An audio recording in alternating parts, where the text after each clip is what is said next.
Hello friends, x ray quiz में आपका स्वागत है। आज की क्लास में हम प्रॉपर्टीज ऑफ एक्सरेज के एमसीक्यू सोल्व करने वाले हैं। तो चलिए चलते हैं हम क्लास की ओर। फर्स्ट क्वेश्चन है, what is the correct answer with relation to soft X-rays. Soft X-rays के रिलेशन में कौन सा आंसर करेक्ट है। देखिए, क्वेश्चन पर आगे बढ़ने से पहले मैं आपको एक बार दोबारा रिकॉल करा देता हूँ कि हार्ड एक्सरेज और सॉफ्ट एक्सरेज क्या होती है। देखिए, एक्सरेज को दो कैटेगरी में डिवाइड किया गया है, hard X-ray and soft X-rays. ये डिवाइडेशन इनकी एनर्जी के आधार पर है। जो इनका हम तीनों ही चीज देख लेते हैं, एनर्जी क्या होगी, फ्रीक्वेंसी क्या होगी और इनकी तरंग दैर्ध्य लेमड़ा क्या होगा। देखिए, हार्ड एक्सरेज है, उनकी एनर्जी ज्यादा होती है, सॉफ्ट एक्सरेज की एनर्जी कम होती है। ये जो हार्ड और सॉफ्ट है, ये इनको इनकी पेनिट्रेशन पावर के आधार पर नाम दिया गया है। हार्ड एक्सरेज की पेनिट्रेशन पावर ज्यादा होती है, सॉफ्ट एक्सरेज की पेनिट्रेशन पावर कम होती है। और पेनिट्रेशन पावर ज्यादा है, इसका मतलब हार्ड एक्सरेज की फ्रीक्वेंसी भी क्या होगी, ज्यादा होगी। और सॉफ्ट एक्सरेज की फ्रीक्वेंसी क्या होगी, कम होगी। और आपको पता है फ्रीक्वेंसी के उल्टा वेवलेंथ होता है, अगर फ्रीक्वेंसी ज्यादा है तो वेवलेंथ क्या होगी, कम होगी। इस तो अगर हम हार्ड और सॉफ्ट एक्सरेज को देखें, तो हार्ड एक्सरेज है, इसकी एनर्जी क्या होती है, हाई एनर्जी। और सॉफ्ट एक्सरेज की एनर्जी क्या होती है, लो एनर्जी। हाई जो जो हार्ड एक्सिस की फ्रीक्वेंसी क्या होती है, हाई। और सॉफ्ट एक्सिस की फ्रीक्वेंसी क्या होती है, लो। और वेवलेंथ देखें, तो जो सॉफ्ट एक्सिस है, इसकी वेवलेंथ क्या होती है, इसकी वेवलेंथ लॉन्ग होती है। और जो हार्ड एक्सिस की वेवलेंथ क्या होती है, शॉर्ट होती है। तो एग्जाम में बहुत बार इस आधार पर क्वेश्चन पूछे जाते हैं। सॉफ्ट एक्सिस की एनर्जी और वेवलेंथ है, तो एनर्जी लो और वेवलेंथ लॉन्ग। तो देखिए, what is the correct answer with relation to soft X-rays. Soft X-rays के रिलेशन में क्या करेक्ट आंसर है, लॉन्गेस्ट वेवलेंथ। आपको पता है सॉफ्ट एक्सरेज की वेवलेंथ क्या होती है, लॉन्ग होती है। लॉन्गेस्ट सबसे बड़ी वेवलेंथ तो लॉन्ग जरूर होती है। हाई एनर्जी, सॉफ्ट एक्सरेज की हाई एनर्जी नहीं होती, सॉफ्ट एक्सरेज की एनर्जी कम होती है। तीसरा है लो एनर्जी, हाँ सॉफ्ट एक्सरेज की एनर्जी लो होती है, ये सही है। और फोर्थ है लोएस्ट फ्रीक्वेंसी, लोएस्ट फ्रीक्वेंसी नहीं होती है, सॉफ्ट एक्सरेज की फ्रीक्वेंसी लो जरूर होती है। लोएस्ट मतलब सबसे कम। जैसे फर्स्ट ऑप्शन लॉन्गेस्ट वेवलेंथ, मतलब सबसे लॉन्गेस्ट वेवलेंथ लॉन्गेस्ट नहीं होती, लो लॉन्ग हो सकती है, लो एनर्जी हो सकती है, लोएस्ट एनर्जी फ्रीक्वेंसी नहीं हो सकती। इसका आंसर क्या हो जाएगा, लो एनर्जी। सॉफ्ट एक्सरेज की एनर्जी क्या होती है, लो एनर्जी की एक्सरे क्या कहलाती है, सॉफ्ट एक्सरेज कहलाती है। नेक्स्ट क्वेश्चन है, what happens to the intensity of X-rays as they pass through matter. अब अगर एक्सरे मेटर से पास करे या गुजरे, तो उसकी इंटेंसिटी पर क्या फर्क पड़ेगा। देखिए, ये मान लो कोई मेटर है या कोई पेशेंट है या कोई मेटर, कुछ भी आप देख लो। इससे जब एक्सरेज गुजरती है, तो एक्सरेज गुजरती है क्या होता है, देखिए एक्सरेज क्या होती है, एक्सरेज हेट्रोजीनस होती है। यानी इनके अंदर सिर्फ एक मोनोक्रोमेटिक नहीं होती, पॉलीक्रोमेटिक होती है। मतलब एक से ज्यादा वेवलेंथ या एनर्जी की एक्सरे फोटोन होते हैं। जैसे ऐसे नहीं होता कि 50 किलो इलेक्ट्रॉन वोल्ट के सारे फोटोन हो गए। मान लो अगर आपने peak kilo voltage 50 electron volt दिया है, तो सारे x ray photon 50 kilo electron volt के नहीं होते, उससे कम भी होते हैं। 49 किलो इलेक्ट्रॉन वोल्ट के भी हो सकते हैं, 45 किलो इलेक्ट्रॉन वोल्ट की भी हो सकते हैं, 40 किलो इलेक्ट्रॉन वोल्ट की हो सकते हैं। यानी एक्सरे क्या होती है, हेट्रोजीनस होती है। ये हेट्रो इसमें अलग अलग जो एनर्जी के फोटॉन्स इसके अंदर होते हैं। तो इसमें लो एनर्जी के एक्सरे फोटोन भी होंगे और हाई एनर्जी के एक्सरे फोटोन भी होंगे। और इंटेंसिटी क्या होती है, इंटेंसिटी इंटेंसिटी मतलब एकांक क्षेत्रफल में जो से गुजरने वाले जो लाइट फोटोन है, उनकी संख्या क्या कहलाती है, उसकी इंटेंसिटी या तीव्रता कहलाती है। अब अगर पेशेंट से ये एक्सरेज पार करेंगी, तो आपको पता है पेशेंट के जो लो एनर्जी के एक्सरे फोटोन है, वो तो क्या होंगे, पेशेंट के अंदर ही रुक जाएंगे, वो या तो स्केटर हो जाएंगे या एब्जॉर्ब हो जाएंगे। और हाई एनर्जी के एक्सरे फोटोन बाहर निकलेंगे। तो निकलने वाली जो एक्सरे बीम है, उसके अंदर जो प्राइमरी बीम से एक्सरे फोटोन की संख्या क्या होगी, कम होगी। इसका मतलब जैसे ही एक्सरे किसी मेटर से पास होती है, तो उसकी फ्रीक्वेंसी क्या हो जाती है, डिक्रीज हो जाती है, उसकी फ्रीक्वेंसी घट जाती है। तो इसका आंसर क्या हो जाएगा, ए हो जाएगा। ओके चलिए, तीसरा है mass is not a property of. Mass किसकी प्रॉपर्टी नहीं है। देखिए, इलेक्ट्रोमैग्नेटिक रेडिएशन होता है ना, इस इलेक्ट्रोमैग्नेटिक रेडिएशन के अंदर क्या होता है, इसके न तो इसके पास कोई चार्ज होता है, न ही इसमें कोई मास होता है। क्यों, क्योंकि ये तो सिंपल एक वेव होती है, जिसमें इलेक्ट्रिक और मैग्नेटिक वेक्टर होता है। ये तो चार्ज पार्टिकल है और वो मूविंग कर रहा है, तो उसके डीएसिलरेशन या एसिलरेशन से क्या होती है, उसकी जो एनर्जी में लॉस होता है वो लॉस वेव के रूप में बाहर निकलता है।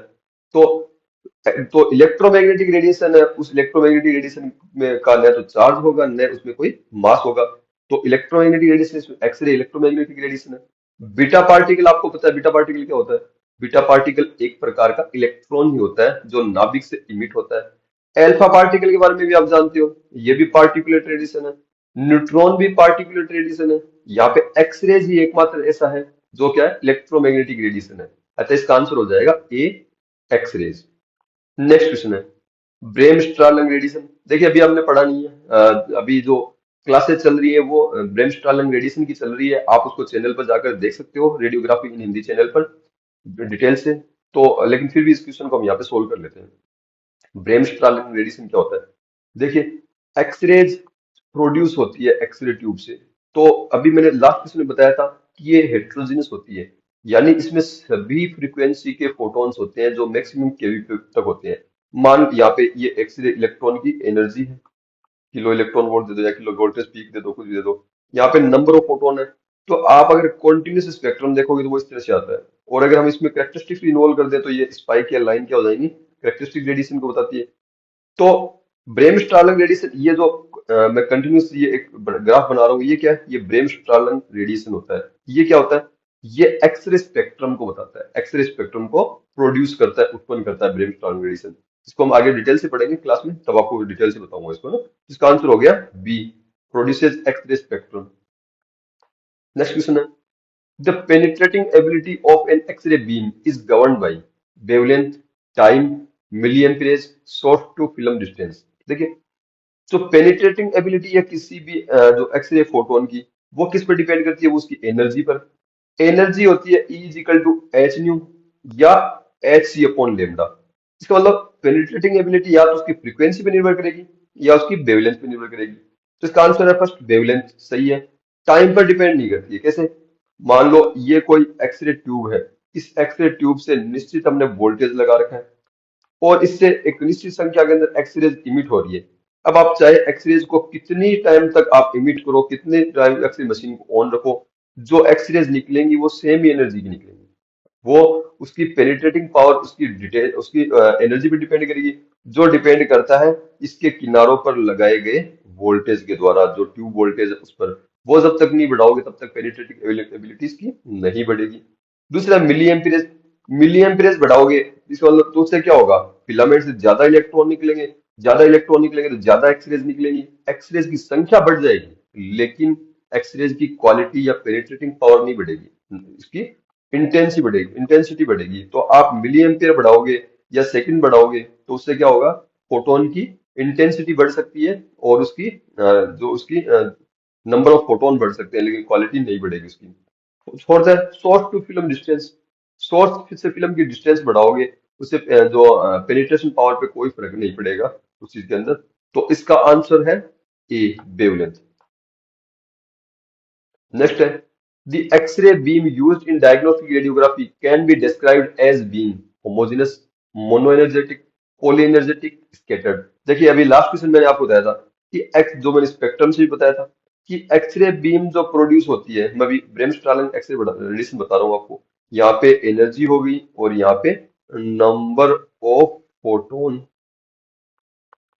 एक्सरे फोटोन के।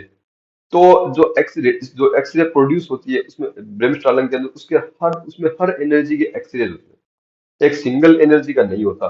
और होमोजीनस नहीं होते, ये क्या होती है, एक्सरे बीम में हेट्रोजीनस नेचर की होती है, इसमें अलग अलग एनर्जी के फोटोन होते हैं। तो फर्स्ट ऑप्शन नहीं हो सकता। मोनो एनर्जेटिक नहीं है क्योंकि एक ही एनर्जी के फोटोन नहीं होते, अलग अलग एनर्जी के फोटोन होते हैं। तो ये क्या, पॉली एनर्जेटिक होती है। ये क्या होती है, पॉली एनर्जेटिक। स्केटर्ड, ये मीडियम के अंदर मैटर में जाके स्केटर हो सकती है, वैक्यूम के अंदर ये सीधे डायरेक्शन के अंदर चलती है तो स्केटर नहीं होती। इसका आंसर हो जाएगा पॉली एनर्जेटिक। नेक्स्ट क्वेश्चन है what is the difference between soft and hard X-rays. Soft और हार्ड एक्सरेज के अंदर डिफरेंस क्या होगा? देखिए सॉफ्ट एंड हार्ड एक्सरेज के अंदर डिफरेंस मेनली किसका होता है, एनर्जी का। जो सॉफ्ट एक्सरेज है उनकी एनर्जी क्या होती है, लो होती है, वो मैटर को बहुत ज्यादा डीप तक पेनिट्रेट नहीं कर सकती। हार्ड एक्सरेज है, इनकी पेनिट्रेशन पावर ज्यादा होती है, ये क्या होती है, ये मैटर को उसको पेनिट्रेट कर सकती है। जैसे 10 किलो इलेक्ट्रॉन वोल्ट या इससे कम की जो एक्सरेज होती है वो क्या कहलाती है, सॉफ्ट एक्सरेज। और 10 किलो इलेक्ट्रॉन वोल्ट से ज्यादा की एक्सरेज जो क्या कहलाती है, हार्ड एक्सरेज कहलाती है। तो इनमें डिफरेंस किसका होता है, इसमें डिफरेंस एनर्जी का होता है, और एनर्जी डायरेक्टली प्रोपोर्शनल होती है E is equal to H nu. यानी इनके अंदर जो डिफरेंस होगा वो किसका होगा, फ्रीक्वेंसी का होगा। इसका आंसर हो जाएगा सी। नेक्स्ट क्वेश्चन है, if the voltage of X-ray tube is double then the intensity of X-ray tube will be. देखो वोल्टेज का एक्सरे ट्यूब की इंटेंसिटी पे कोई फर्क नहीं पड़ता। जैसे ये एक्सरे ट्यूब है, ये फिलामेंट है, और ये इलेक्ट्रॉन यहाँ पे स्ट्राइक करता है, इससे एक्सरे का प्रोडक्शन होता है। ये यहाँ पे वोल्टेज है जो आप अप्लाई करते हो। तो इस वोल्टेज को अगर आप इंक्रीज करोगे तो क्या होगा, जो इलेक्ट्रॉन की एसिलरेशन पावर बढ़ेगी, वो बहुत तेजी से टारगेट की ओर जाएगा, और टक्कर जबरदस्त होगी। तो उससे क्या होगा, एक्सरेज जो उत्पन्न होंगे उनकी एनर्जी भी क्या होगी, ज्यादा होगी। अगर आप उसकी जो एक्सरे जो वोल्टेज को डबल करते हो तो एक्सरे की क्या बढ़ेगी, क्वालिटी बढ़ेगी। क्या बढ़ेगी, क्वालिटी बढ़ेगी। इंटेंसिटी में क्या फर्क पड़ेगा, तो इंटेंसिटी कब बढ़ती है, जब आप फिलामेंट करंट को बढ़ाते हो।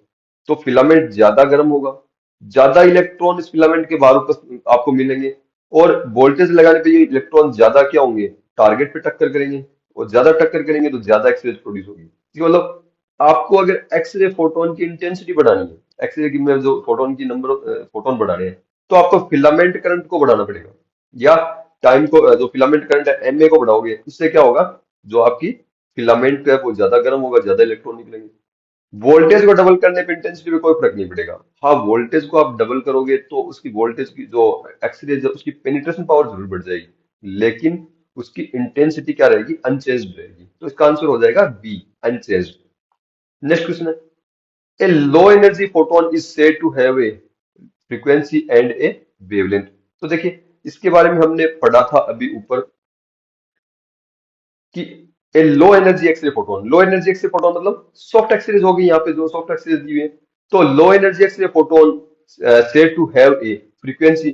तो जो सॉफ्ट सॉफ्ट एक्सरेज उसकी फ्रीक्वेंसी क्या होती है, low, and have a wavelength, wavelength क्या होती है इसकी, लॉन्ग। तो इसका आंसर तो यही दिया हुआ है, हमने जो ऊपर लिख दिया था पहले, मैंने बताया था ना आपको। इस पर कॉन्सेप्ट पे आधारित कई बार क्वेश्चन एग्जाम में पूछे जाते हैं, जैसे एक ये भी क्वेश्चन है। इसका आंसर हो जाएगा लो एंड लॉन्ग। ओके, तो आज की क्लास कंप्लीट है। एक नई क्लास के साथ आपके सामने जल्दी उपस्थित होऊंगा, तब तक के लिए धन्यवाद।